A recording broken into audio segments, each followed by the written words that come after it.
ये तस्वीरें देख लीजिए। बिहार में आनंद मोहन की रिहाई पर यज्ञ हो रहा है। लोग लिख रहे हैं, हाथों में तख्तियां हैं और उनकी जाति के लोग खुश हैं। मैं बार बार कहता हूं कि बिहार ही नहीं, भारत एक जाति प्रधान देश है। आनंद मोहन का बेटा विधायक है, उनकी पत्नी चुनाव लड़ चुकी हैं, हार चुकी हैं। आपको पता है आनंद मोहन के बेटा का योग्यता क्या है जो आरजेडी में शामिल हुआ? उनके बेटा का योग्यता यही है कि वो एक गैंगस्टर के बेटे हैं और जिसको उसका समाज अपना नेता मानता है। फर्क देखिए, इस देश में एक तरफ डॉक्टर अंबेडकर, फूले, पेरियार को लोग अपना नेता मानते हैं, दूसरी तरफ आनंद मोहन को भी लोग अपना नेता मानते हैं। फर्क इतना है कि एक तरफ समाज का निर्माण है, दूसरी तरफ समाज को मारना है। वो कौन लोग हैं जो पटाखा जला रहे हैं? वो कौन लोग हैं जो यज्ञ कर रहे हैं? और आखिर क्यों न करें? सवाल है कि आरजेडी आनंद मोहन के बेटे को टिकट क्यों देती है? वोट के लिए? और आनंद मोहन को कौन अपना नेता मानता है? ये वो सारे सवाल हैं जो पूछा जाना चाहिए। आखिर आनंद मोहन की रिहाई क्यों हुई?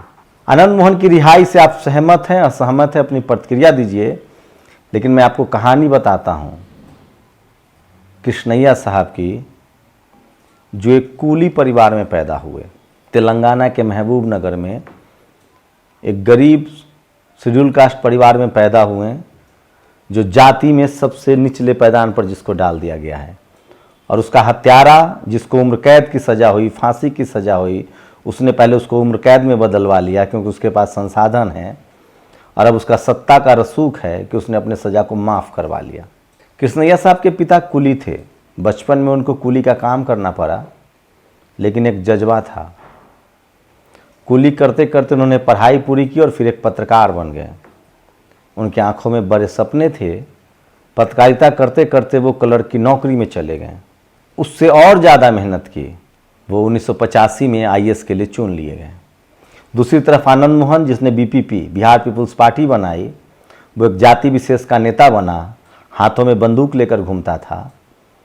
उसके आतंक, उसको बहुबाली और उसके समाज ने उसको नेता मान लिया।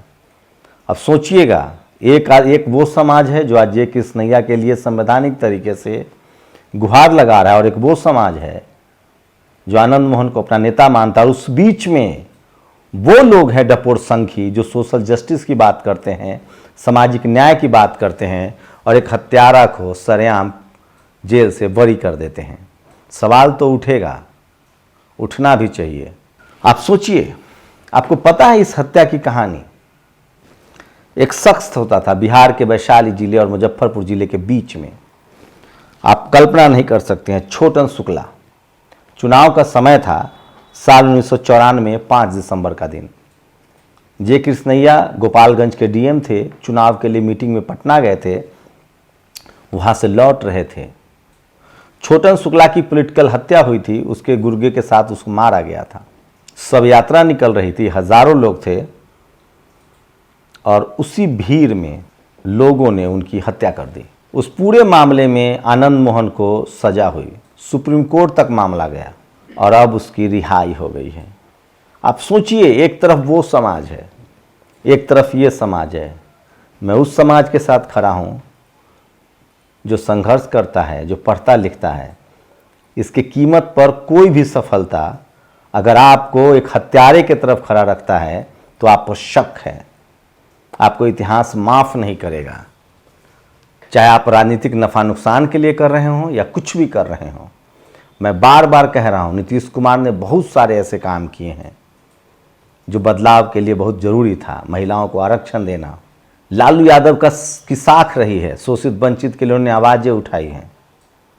लेकिन इस एक घटना ने नीतीश कुमार और लालू यादव के साख पर बट्टा लगा दिया है और अब सरेआम लोगों को मौका मिल गया है और वो बोलेंगे।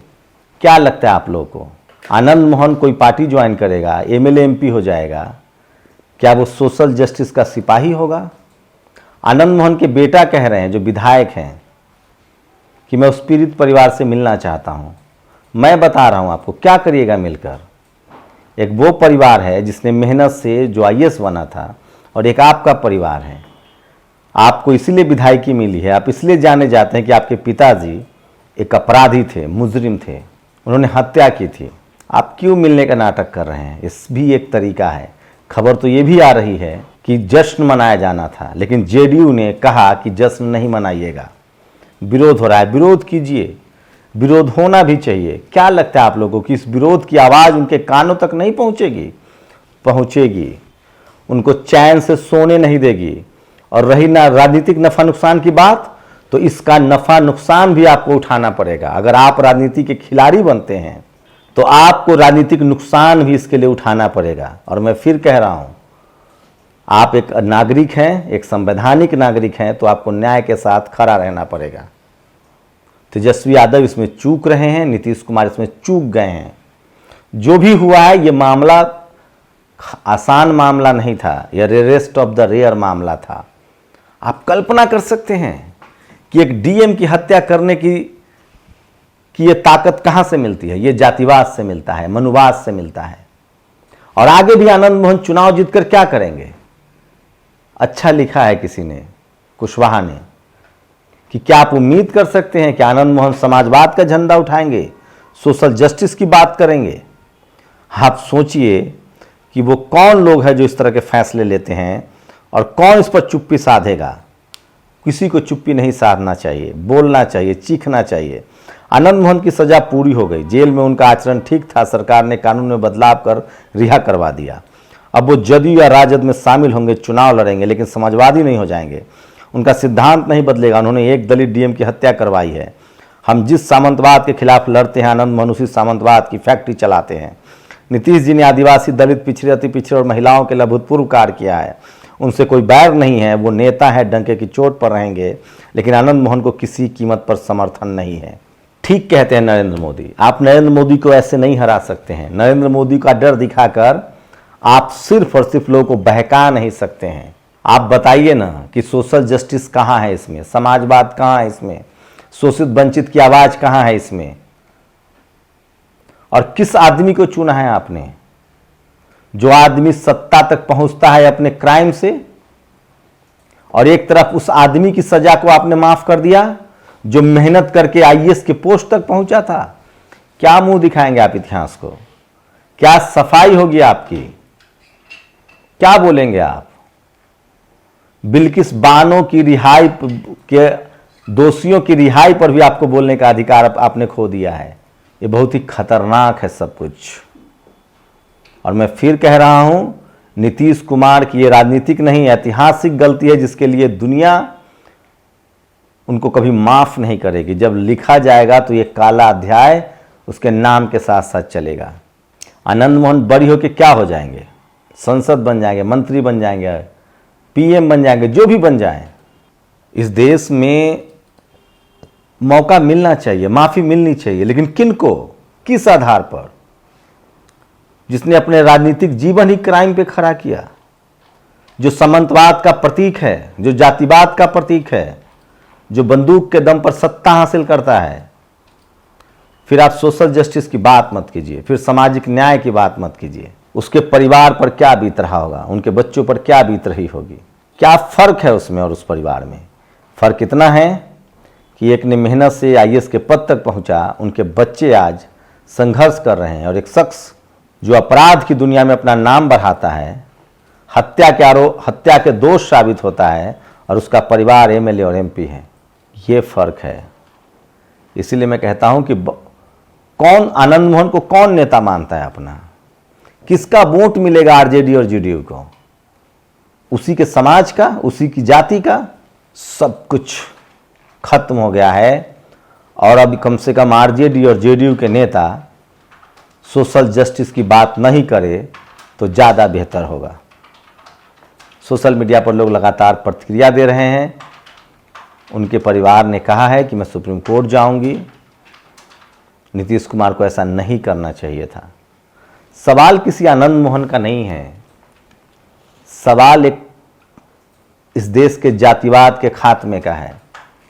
सवाल है कि इस फैसले से उन तमाम लोगों का मनोबल बढ़ेगा, वो तमाम लोग अपराध करने के लिए आगे आएंगे जो पहले से ही जाति के नाम पर अपराध करते रहे हैं और अपराधी बनते रहे हैं। मैं फिर कह रहा हूं, जो लालू यादव ने जिस पर लगाम लगाया था, उसी को खाद पानी दिया जा रहा है। न तो मैं जे कृष्णैया के परिवार को जानता हूं, न मैं आनंद मोहन को परिवार को जानता हूं, लेकिन मैं इतना कहूंगा कि आप एक भारत के नागरिक के तौर पे, एक संवैधानिक नागरिक के तौर पे आप तय कीजिए कि क्या एक डीएम की हत्या करने वाले को, जिसका पूरा बैकग्राउंड क्राइम पर आधारित है, जो राजनीतिक रसूख, जो राजनीति में ही आता है जाति और क्राइम के रसूख पर, क्या उसको माफ किया जाना संविधान को फाड़ देने जैसा नहीं है? फिर मत कीजिए सोशल जस्टिस और सामाजिक न्याय की बात। आप लोग अपनी प्रतिक्रिया जरूर दीजिए। शुक्रिया।